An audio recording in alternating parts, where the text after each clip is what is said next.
नमस्कार, welcome to my channel. मैं हूं मनीषा। दोस्तों, आज की वीडियो में हम जानेंगे कि माता तुलसी की विदाई में माँ तुलसी का श्रृंगार हमें कैसे करना चाहिए, क्या-क्या चीजें हमें भोग में तैयार करनी चाहिए, माता तुलसी की पूजा कैसे करनी चाहिए।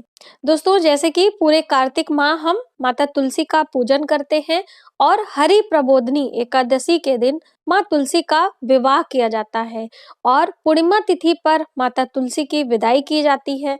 तो मान लीजिए आपने विवाह नहीं किया है तो भी आप पूरे माह यदि माता तुलसी के सामने दीपक प्रज्वलित किया है, उनकी सेवा की है, तो पूर्णिमा तिथि पर माता का श्रृंगार करके उनका विधिवत तरीके से पूजन करके उनकी विदाई की जाती है। तो विदाई में श्रृंगार कैसे करना है वह भी हम जानेंगे। दोस्तों, विदाई में आपको भोग में हलवा, पूरी और बतासे और कुछ ऋतु फल का भोग रखना चाहिए। दोस्तों, देवियों के पूजन में बताशे आप जरूर रखा करें। जैसे कि हम माँ दुर्गा की पूजा करते हैं या फिर हम सप्तमी में पूजा करते हैं, कालरात्रि की पूजा करते हैं, तो बताशे इन सब देवियों को बहुत ही प्रिय होता है और हमारे लिए बहुत ही शुभ होता है। तो इसलिए माँ देवी के पूजन में आपको ऐपन और बताशे, हलवा, पूरी आदि का भोग लगाना चाहिए। अब हम श्रृंगार में जितनी 16 श्रृंगार की चीजें हैं आप वो भी चढ़ा सकते हैं या फिर आप चूड़ी, बिंदी, इस तरह से आलता, महावर, ये सभी चीजें आप माँ को भेंट में दें और उनका श्रृंगार भी करें। इस तरीके से बहुत ही शुभ माना जाता है। परिवार के सभी सदस्य मिलकर यह कार्य करते हैं। तो पहले हम आपको माता तुलसी को साड़ी कैसे पहनानी है, उनका श्रृंगार कैसे करना है, ये हम बताते हैं। सबसे पहले आपको करना क्या है, एक बड़ा सा स्टूल लेना है। मान लीजिए आपके पास स्टूल नहीं है तो छोटा स्टूल ले सकते हैं या फिर एक कोई खाली गमला लेकर उसे पलट कर रख भी सकते हैं। उसके ऊपर अपना गमला ये तुलसी वाला रख लें, जिससे थोड़ी सी हाइट आ जाए और आपका जो साड़ी का लुक है वो अच्छी तरीके से आएगा। तो ये देखिए मैंने यहाँ पे ये स्टूल का इस्तेमाल किया है।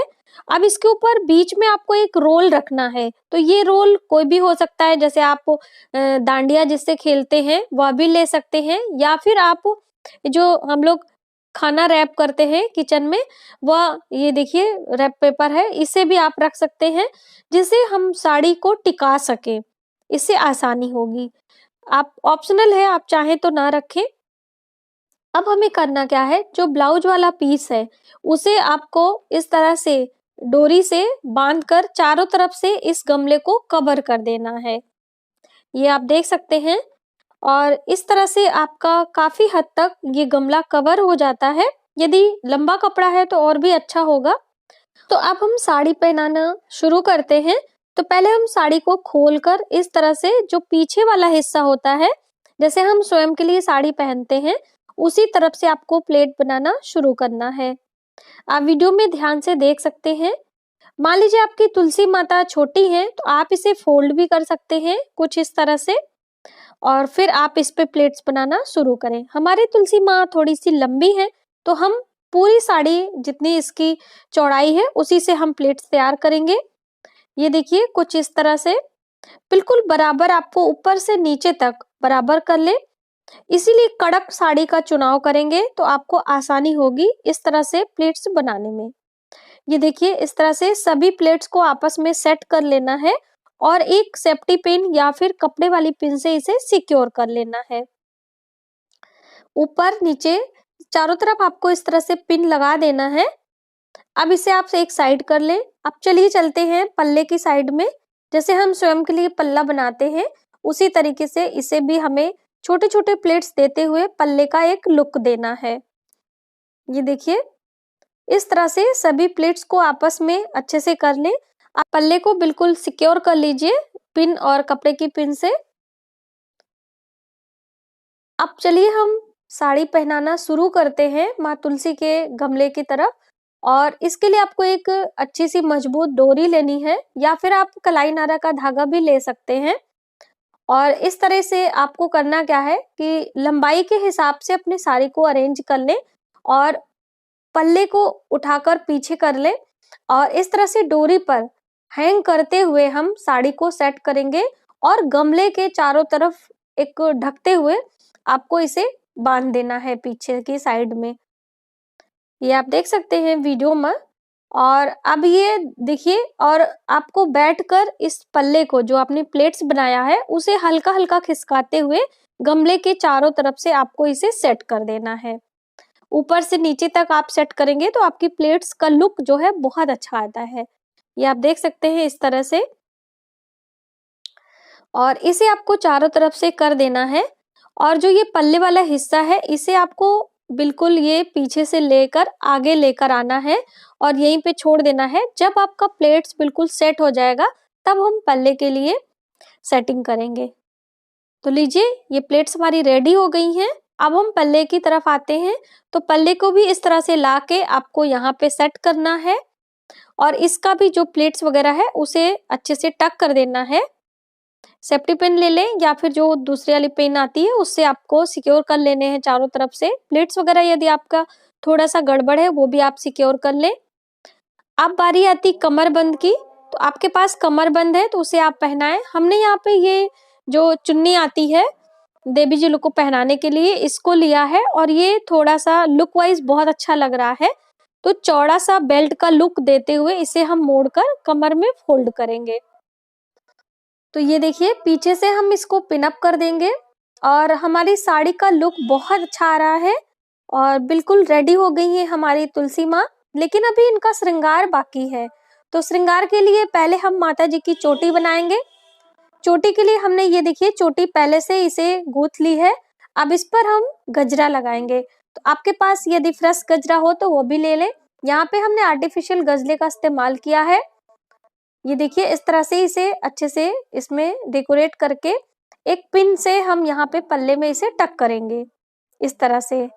अब माता जी को झुमका, चूड़ी, बिंदी और माला, हार से आप इनका श्रृंगार करें।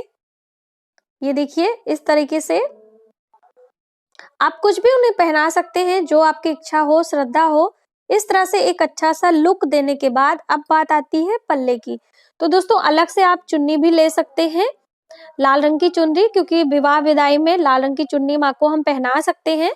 तो इस तरह से आप हल्की चुन्नी लें, क्योंकि जो हमारा पौधा होता है बहुत नाजुक होता है। बहुत हैवी लेंगे तो वो टूटने का डर होगा। तो इसलिए आप हल्का पल्ला लें, या हो सके तो आप जो साड़ी है उसको हल्का सा पल्ले का लुक देके आप इस तरह से भी कर सकते हैं। तो लीजिए, हमारी माँ तुलसी तैयार हो चुकी हैं।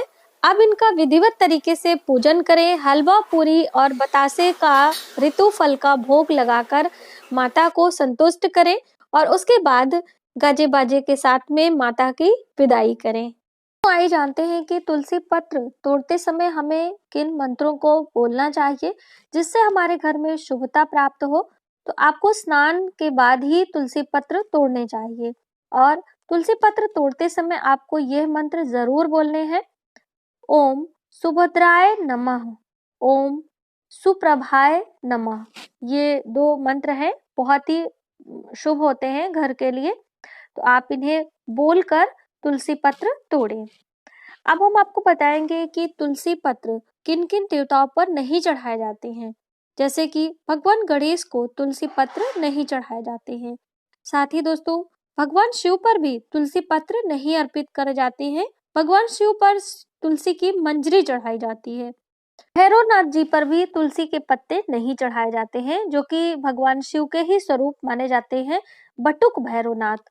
तो इन पर भी आप तुलसी पत्ते ना चढ़ाएं।